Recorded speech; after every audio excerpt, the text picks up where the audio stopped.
Muy buenos días. Actualmente estoy estudiando en la Universidad Virtual del Estado de Guanajuato. El módulo es el control de convencionalidad. Es el reto número 4 que lleva por título ¿Te atreves a realizar control de convencionalidad? Mi asesora es la maestra Lidia Aurora López Núñez. Mi nombre es Miguel Ángel Sánchez Rodríguez. Mi matrícula es la 2202-8056 y la fecha de este video es hoy 21 de febrero del 2025.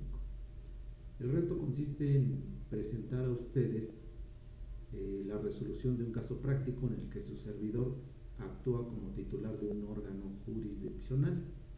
y el caso práctico a grandes rasgos es el siguiente. Resulta que el 10 de junio de 1992 se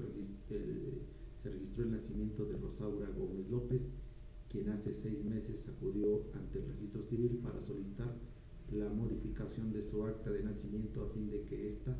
fuera acorde con su identidad sexogenérica, y se indica que se trata de un hombre y que su nombre es Nicolás Gómez López. Como la autoridad del registro civil no respondió a su petición, Nicolás presentó un amparo indirecto contra la falta de respuesta. Dentro del juicio de amparo, el registro civil rindió su informe y respondió a la solicitud de Nicolás, indicando que de acuerdo a la legislación local vigente en la entidad federativa, la modificación del acta de nacimiento que solicita Nicolás debía ser tramitada ante autoridad judicial. Y para eso su servidor pone a consideración la respuesta del caso en la situación de que me voy a poner el papel de juzgador y voy a conceder el amparo, a donde ordeno al registro civil dar trámite a la solicitud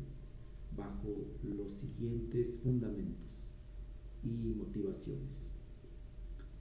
Una vez revisado el caso práctico, he seleccionado conceder el amparo indirecto, ordenando al registro civil dar trámite a la solicitud de modificar o, en su caso, rectificar el acta de nacimiento de la persona accionante Rosaura Gómez López por el de Nicolás Gómez López, por ende de sexo masculino, correspondiéndole a su realidad social y apariencia actual, pues ello le genera una serie de problemas para acreditar su personalidad ante los demás, ejemplificando a la persona juzgadora de distrito al tenor de los argumentos y fundamentos esgrimidos a continuación. En ese sentido, el nombre de una persona se refiere a la palabra o conjunto de palabras con que se designa a las personas con la finalidad de individualizarlas y distinguirlas unas de otras, cumpliendo una doble función de individualización y como signo de filiación. Esto es, el nombre es un atributo de las personas, entendiendo como atributo una característica que existe como elemento constante y significativo. Es decir, para que el caso que me ocupa es dable establecer que, de acuerdo con lo establecido en el artículo 1 de la Constitución Política de los Estados Unidos Mexicanos, que a la literalidad dice: en los Estados Unidos Mexicanos todas las personas gozarán de los derechos humanos reconocidos en esta Constitución y en los tratados internacionales de los que el Estado mexicano sea parte, así como de las garantías para su protección, cuyo ejercicio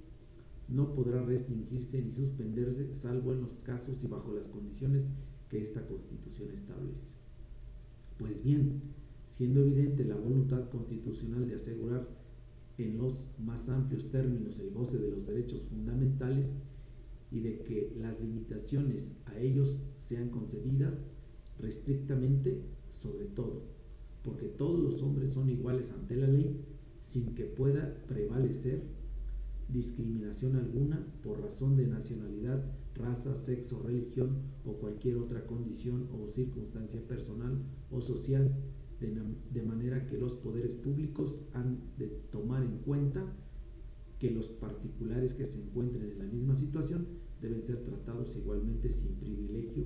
ni favor alguno, lo cual se concatena con el párrafo segundo del artículo 29 de la Constitución Política de los Estados Unidos Mexicanos, que a la letra dice: en los decretos que se expidan no podrán restringirse ni suspenderse el ejercicio de los derechos a la no discriminación, el reconocimiento de la personalidad jurídica, a la vida, a la integridad personal, a la protección, a la familia, al nombre, a la nacionalidad, los derechos de la niñez, los derechos políticos, las libertades de pensamiento, conciencia y de profesar creencia religiosa alguna, al principio de legalidad y retroactividad, la prohibición de la pena de muerte, la prohibición de la esclavitud y la servidumbre, la prohibición de la desaparición forzada y la tortura, ni las garantías judiciales indispensables para la protección de tales derechos. Es decir, se refiere a que el derecho al nombre corresponde, uno de los derechos fundamentales implicados en el tema tienen que ver con la dignidad humana, la igualdad, la no discriminación, la intimidad, la vida privada, la propia imagen, el libre desarrollo de la personalidad, reconociendo de manera expresa que en la mayoría de las entidades federativas del país, en sus códigos de procedimientos civiles, contemplan el levantamiento de actas por la reasignación para la concordancia sexogenérica, trasladándose el mismo sistema de anotación establecido para efectos de la adopción, de tal manera que se levanta un acta de nacimiento nueva y la anotación correspondiente se asienta en el acta de nacimiento primigenia, la cual queda reservada sin que se publique o expida constancia alguna, salvo mandamiento judicial o petición ministerial, siendo procedente para el caso concreto que me ocupa. Finalmente, la persona tiene derecho a elegir en forma libre y autónoma su proyecto de vida y la manera en que logrará las metas y objetivos que le son relevantes. De ahí el reconocimiento del derecho al libre desarrollo de la personalidad, recalcando que se reconoce una superioridad de la dignidad humana al prohibir cualquier conducta que la violente y poniendo de relieve que el derecho a ser reconocido siempre como persona humana es un derecho absolutamente fundamental para el ser humano, base y condición de todos los demás, y por ende de la dignidad humana se desprenden todos los demás derechos,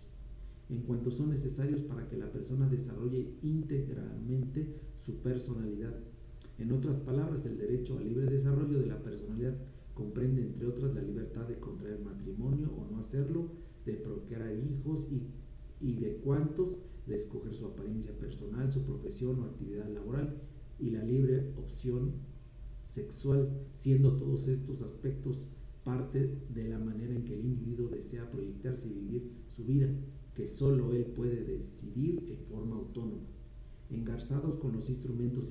internacionales suscritos por el Estado mexicano, como la Declaración Universal de los Derechos Humanos, la Convención Americana sobre Derechos Humanos, el Pacto Internacional de Derechos Civiles y Políticos y el Pacto Internacional de Derechos Económicos, Sociales y Culturales, de entre los que se destacan derechos que toda persona humana tiene, como es la libertad, la igualdad, la no discriminación, por razón de sexo, el reconocimiento de su personalidad jurídica y que nadie podrá ser objeto de injerencias arbitrarias en su vida privada al tener el derecho a la protección de la ley contra tales injerencias o ataques. Para tal efecto, me apoyo en la tesis jurisprudencial de la Suprema Corte de Justicia de la Nación, que transcribo para mayor precisión y se refiere a su registro digital, el 2.213.000,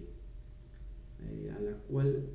lleva por título Derecho Humano al Nombre, su sentido y alcance a partir de la Constitución Política de los Estados Unidos Mexicanos y a la luz de los tratados internacionales.